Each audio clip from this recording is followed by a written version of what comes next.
Ito po mga kababayan, no, magto 12:30 AM na po ngayon ng madaling araw. Sabado na, October 18. Ayan po ang ebidensya na naman, no. Wala pa rin tulo ng tubig. Paano? Nasa 3-4 PSI lang yung pressure na nakaset dun sa gauge. Ngayon, tinignan ko. Paano yan magkakatulo kung ganyan kababa lang yung pressure?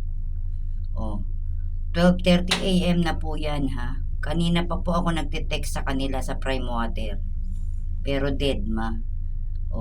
Pang-apat, pang-limang gabi na po ito ngayon na hindi kami binibigyan ng tulo ng tubig dito.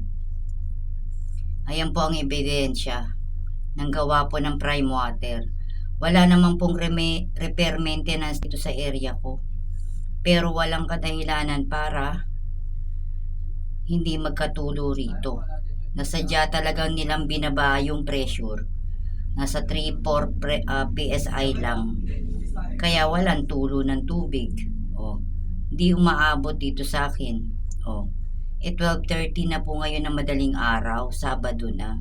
At pang-limang gabi na po ngayon, pang-limang madaling araw na ngayon na hindi talaga nila ako binibigyan ng tulo ng tubig ng Prime Water na yan. Ayan po ang ebidensya. Makatarungan po ba yan? Nagawa po nila sa akin na pagsasabotahe ng Prime Water. Ayan po ebidensya. Tuyong-tuyo, wala. Yan lang pong islat ko dito para magkatulo. Mga 11 PM hanggang 5 AM, yun lang ang islat ko.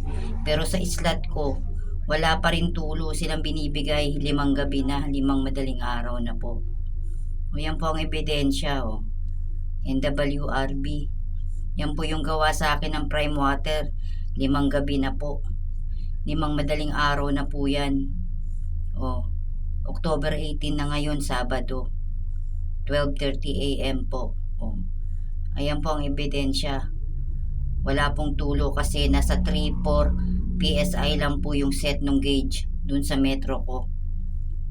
Yan po ang ebidensya sa inyo, malinaw po.